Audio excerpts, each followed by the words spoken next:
So বন্ধুরা, আজকে যে রান্নাটা তোমাদের সঙ্গে শেয়ার করব সেটা হচ্ছে ময়দার চালের পায়েস। ঠিক আছে, তো খুবই কম উপকরণ লাগবে এটা বানানোর জন্য।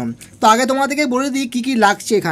এখানে দেখতে পাচ্ছ জিরন কাঠের গুড় আছে। এই ঠান্ডার সময় শীতকালে কিন্তু গুড় সবার বাড়িতে অ্যাভেলেবেল থাকে। তো এখানে আমরা গুড় নিয়ে নিয়েছি। এখানে আছে ঘি। এখানে লাগবে হচ্ছে তোমার চিনি লাগবে পরিমাণ মতো, আর হচ্ছে এলাচ। তো যেটা তোমাদেরকে বলছিলাম যে ময়দার চালের পায়েস, তার জন্য আমাদের ময়দা তো লাগবে। তো ময়দাটাকে প্রথমে আমরা কি করেছি দেখতে পাচ্ছ, এখানে ময়দাটাকে আমরা ভালো করে মেখে নিয়েছি। এর থেকে আমরা কি করব, চাল বানাবো। তো কেমন করে চালটা বানানো হবে তোমরা দেখতে থাকো। তো চলুন বন্ধুরা, দেখা যাক কেমন করে আমরা এই ময়দা থেকে চাল তৈরি করা হয়। ঠিক আছে, তো এখানে প্রগতি বানাচ্ছে দেখতে পাচ্ছ হাতের সাহায্যে। কিন্তু আমরা এমনি করে একটু একটু করে কিন্তু গুলি করে করে হাতের সাহায্যে দেখতে পাচ্ছ একদম যেমনি চাল হয় সেই বাঁশকাঠি বাসমতি চালের মতো কিন্তু এমনি এমনি হয়ে যাচ্ছে। পুরো একদম চালের মতোই কিন্তু করতে হবে।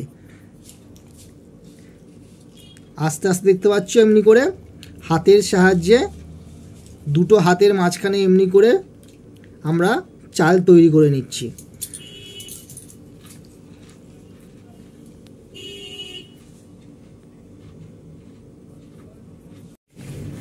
সো অলরাইট বন্ধুরা, তো আমরা দেখতে পাচ্ছ কত চাল এখানে অলরেডি কিন্তু ময়দার যে চাল আছে সেই চাল কিন্তু আমাদের এখানে রেডি হয়ে গেছে। তো বেসিক্যালি কি করতে হবে, তোমাদের অমনি করে গুলি গুলি করে করে কিন্তু হাতের সাহায্যে চাল বানিয়ে নিতে হবে। বানানোর পরে রোদের মধ্যে একটুখানি তোমাদেরকে শোকাতে হবে। আর দেখতে পাচ্ছ রোদে শোকানোর পরে কিন্তু পারফেক্ট এমনি হচ্ছে চালের মতো ঝরঝরে ঝরঝরে হয়ে যাবে। একটু দেখাও, দেখতে পাচ্ছ একটু সময় সাপেক্ষ আছে কিন্তু খেতে কিন্তু দারুণ হবে বন্ধুরা।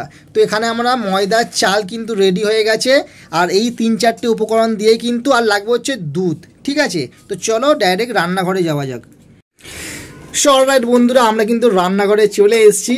আর এখানে দেখতে পাচ্ছ আগে দিয়ে হচ্ছে আমরা এখানে আমুল যে দুধ আছে সেই দুধটা আমরা গ্যাসের মধ্যে গরম হতে দিয়েছি। ঠিক আছে, এখানে মোটামুটি 1 লিটার মতো দুধ আছে। আমরা হচ্ছে দুধটা ভালো করে গরম করে নিচ্ছি। এখানে দেখতে পাচ্ছ আমরা হচ্ছে গ্যাসের মধ্যে একটা কড়াই বসিয়ে দিয়েছি। তো ফার্স্ট কি করতে হবে আমাদের, এই যে আমরা ময়দার যে চালটা করে রেখেছি সেই চালটাকে আমরা কড়ার মধ্যে ভেজে নেব। তো ফার্স্ট আমরা কি করছি, কড়ার মধ্যে দেখতে পাচ্ছ ঘি দিয়ে দিচ্ছি পরিমাণ মতো। ভালো করে গরম হয়ে গেলে আমরা এর মধ্যে দিয়ে দিচ্ছি এবার ময়দার চাল। কিন্তু বন্ধুরা দেখতে পাচ্ছ কত সুন্দর ময়দার চালগুলো এখানে ঝরঝরে হয়েছে।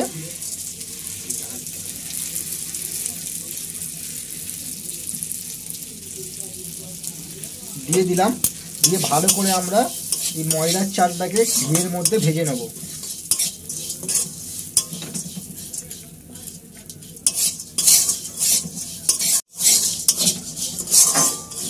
এখানে আমরা কি করছি, ভালো করে এখানে আমাদেরকে নাড়তে হবে।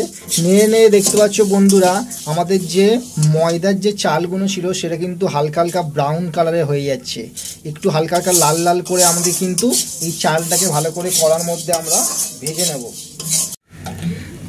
এখানে হচ্ছে আমাদের যে দুধটা ছিল সেটা কিন্তু ভালো করে টকবক করে ফুটছে। এখানে হচ্ছে টকবক করে দুধটাকে আমাদের ফুটিয়ে নিতে হবে ভালো করে ঘন করে। আর এইদিকে হচ্ছে আমাদের ময়দার যে চালগুলো ছিল দেখতে পাচ্ছি কত সুন্দর লাল লাল করে ভাজা হয়ে গেছে। এবার যে ম্যাজিকটা হবে কিন্তু সেটা বন্ধুরা বেশ দুর্দান্তই কিন্তু ম্যাজিক হতে চলেছে। এখানে হচ্ছে আমাদের ময়দার চাল কিন্তু ভাজার রেডি, এখানে আমাদের দুধ রেডি। এবার দেখো হচ্ছে জাস্ট দুর্দান্তই কিন্তু হতে চলেছে। সেই ভাজা চালের ময়দার যে চালটা ছিল সেটা দিয়ে দিলাম আমরা দুধের মধ্যে। দারুণ কিন্তু একটা গন্ধ বেরোচ্ছে কিন্তু, ওয়াও, পুরো চলে গেল আমাদের দুধের মধ্যে। দিয়ে ভালো করে আমাদের কিন্তু এটাকে নাড়তে হবে। খুব সুন্দর কিন্তু একটা ফ্লেভার বেরোচ্ছে। এই দেখো, সবাই তো অনেক ধরনের পায়েস খেয়েছে কিন্তু হাতে বানানো চাল ময়দার চাল করে পায়েস কিন্তু বন্ধুরা তোমরা বাড়িতে বানিয়ে কেমন লাগলো ওই পায়েসটা অবশ্যই কিন্তু জানাবে আমাকে। এখানে যে এলাচটা আছে সেই এলাচটাকে আমরা একটু হাতের সাহায্যে কিন্তু আমরা থেতলো করে দেবো। যে কোনো কিন্তু রান্নার মধ্যে তোমরা যদি এলাচ একটু ভেঙে এমনি করে দাও, সেই রান্নার কিন্তু টেস্ট আরও গুণে বেড়ে যায়। ওই কারণে থেতলো করা এলাচগুলো আমরা দুধের মধ্যে দিয়ে দিলাম।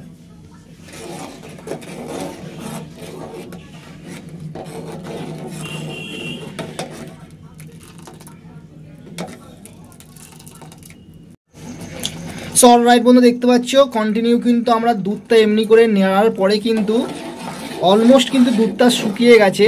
আর দেখাও যে চালের ময়দার যে চালগুলো ছিল সেটা কিন্তু ভালো করে একটু ফুলে ফুলে গেছে। দেখতে পাচ্ছ দুধগুলো কিন্তু ভালো করে চালের মধ্যে ঢুকে গেছে। আর কিন্তু অলমোস্ট কিন্তু 60% আমাদের কিন্তু পায়েস ডান। এবার কিন্তু আমরা এর মধ্যে ইউজ করব এখানে যে জিরন কার্ডের যে গুড় ছিল, একদম অরিজিনাল যে গুড়, সেই গুড় কিন্তু আমরা এই পায়েসের মধ্যে এবার দিয়ে দেবো। ওয়াও, দুর্দান্ত! দেখতে পাচ্ছ কি সুন্দর একটা ফ্লেভার বেরোচ্ছে না এখানে। আমি কিন্তু খুব সুন্দর একটা গন্ধ কিন্তু উপভোগ করতে পারছি। আর গুড়টা দেওয়ার পরেই কিন্তু দেখো কালারটা সম্পূর্ণভাবে চেঞ্জ হয়ে গেল। অরিজিনাল জিনিসের কিন্তু গন্ধই আলাদা হয় বন্ধুরা। ভালো করে আমাদের নাড়তে হবে এটাকে।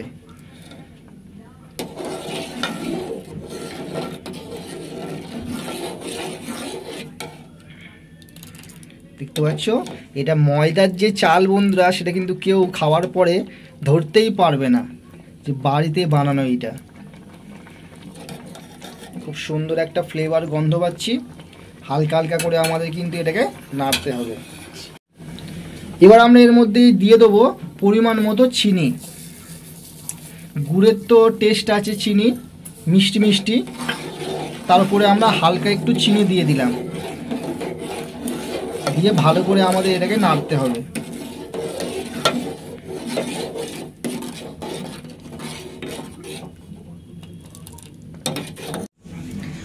কত সুন্দর দেখতে পাচ্ছ আমাদের ময়দার চালগুলো বড় বড় হয়ে গেছে আর বেশ কিন্তু সুন্দর দেখতে লাগছে। তো ফাইনালি কিন্তু বন্ধুরা রেডি হয়ে গেল আজকের আমাদের স্পেশাল কিন্তু ময়দার চালের পায়েস, শীতকালের স্পেশাল মেনু।